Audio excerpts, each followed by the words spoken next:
Hey everybody, it's Keith with BobsCNC. Welcome to Shop Talk, and as always, I am sitting right next to, but not too close, to my best friend Robert. And I'm sitting close to the Minwax salesman today, it looks like. Minwax. Mr. Havens. You know, I wonder if we could Keith get Havens. a thing from Minwax. We probably should.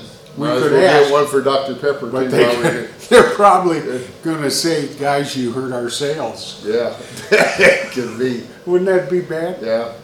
It'd be like that. Oh, I can't go there. So what are we dealing Well, we're with? talking about finishes. We just had George coming. Greg. They both start with G. There you go. Sorry, Greg. But he came with his son last week. And Had a good visit. we had a really good visit. If you want to visit us, you know, we like visitors. Yes, we really do. I mean, if you come, we'll give you a shop tour. Yeah. Bob will take you out for dinner. Yeah, Dinner's he's not not included. that cheap. You have to But take me out to dinner. Greg, whoa, I'm in for that. Okay. Do you think we can get him?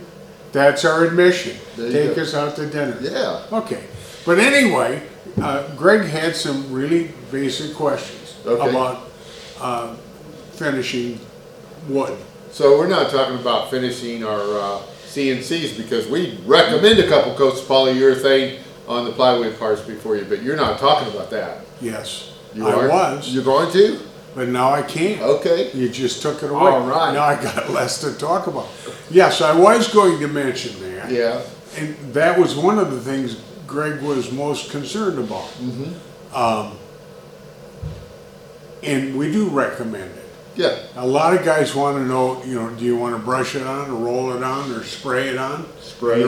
Yeah, but the reason we do that is you're going to get thicker coats, which will affect how the tabs and slots fit together. And Yeah. you may end up having to sand the tabs and maybe clean out the slots so everything will fit again. We had one customer that made a slurry of epoxy and he painted them with epoxy and put it together. And It'll never come apart. yeah, he said it was really slick. Sticky maybe. Well, I think after it was dry, maybe. Oh, it was dry. slick. Yeah. Is that something you'd recommend? Do you No, want to try that? you know, no. I mean, we've tested. All of our tests have been with polyurethane. We know it works. Yeah, polyurethane. The purpose of giving the parts a gentle spray with polyurethane is to just make sure that they're protected against humidity. Yeah. It's a risk that is very small. Right. But to make sure you don't have any warpage, and also we recommend that you spray both sides. But if you're going to do it with polyurethane, it does, well, I suppose, does it matter? I like water-based polyurethane, Yeah. simply because you don't have to deal with the smells that you get with solvent-based. I like the smells. That's from That those explains a days lot. back. Yeah, but anyway, yeah, they'll work, either one will work really Yep. good. But then the question came up, how should you finish your products? And this doesn't really have to do the artsy craftsy side of finishing. I'm not qualified to talk to that because I am zero artsy craftsy. But I want to show you an I example. don't know. I've seen some What? of your projects. You're pretty good at it. I hired somebody. Oh. Okay. We had somebody do this as an experiment. Oh, they took you look really good. they took the Constitution Right. and they simply engraved it. Now I don't know how he did the lettering, if he was using a stain. I think it was he did the V carving. Right. And then he just did a stain and then he sanded it. Okay. One of the things that I'd recommend if you want to do a fine carving and then you want to darken the lettering is I would not do that with stain. Simply because it's the nature of stain to soak in. Stain. Yeah, it's going to find all the little, I wonder what they technically call all the veining in wood. In any case, you end up with a really blurred kind of finish, and if you were to try to sand this out, more likely than not, you end up sanding right through the ply and the wood. What I have done, and I didn't bring an example, is I saw this on YouTube and it was a great idea. Take that down. You need to be involved, Bob. You're hiding. I was getting a good nap. Yeah. What I did and have learned to do is anytime I want to do lettering like that, I don't finish it with polyurethane. Yeah. I finish it with shellac. Why shellac? Because it gives you a nice thin finish. Yeah. You have to do multiple coats of course, but because of the thinness, the viscosity of that's an engineering term there. yeah, well, and that's after a stroke. I had to really think about that one.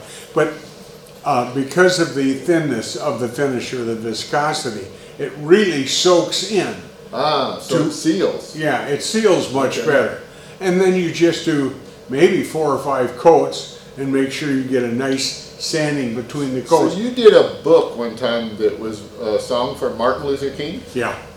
Not that Martin Luther King. Martin Luther, yeah, the other one. Mighty Fortress, yeah. So is that what you did on that one Yeah. with shellac? Because that turned out, I mean, it turned out really letters were like just really precise. Yeah, and one of the problems I had is I had that running and it looked nasty. Yeah. And I couldn't figure out how to fix it until I saw a YouTube video that handled it. So anyway, I did about 4 or 5, before I did any carving, I did about 4 or 5 coats of shellac and before you did any carving?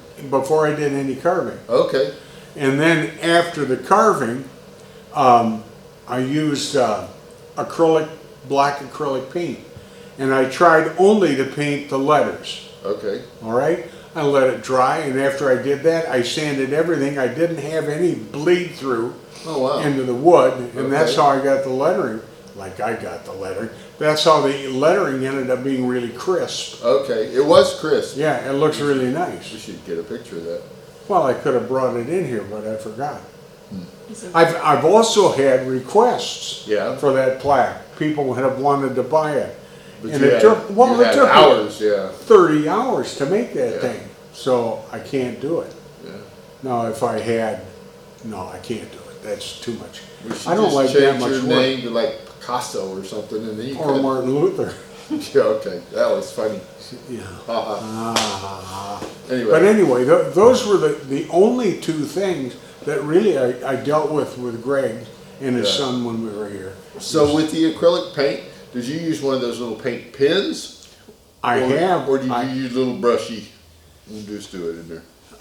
What I found is that you don't have to be tremendously precise. Okay. I could actually smear the paint. I could do it?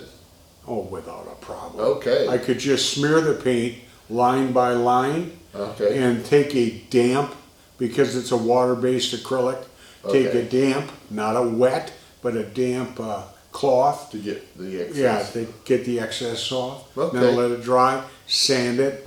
It comes out fantastic. So have you ever tried that tape, that ore mask?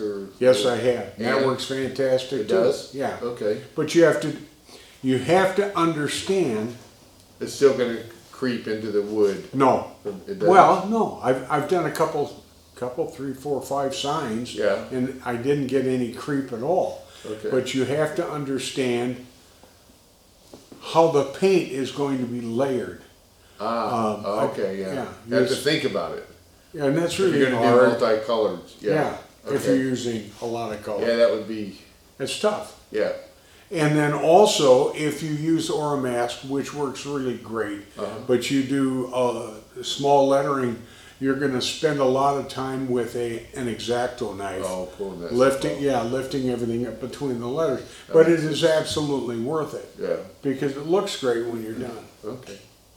Well, guys, if you have any questions about finishing or suggestions, or the way that you do it that turns out really great, that would be awesome. I'd love to hear from you. Definitely share it. We would appreciate that. Yeah. So, till next time, guys, we'll see you.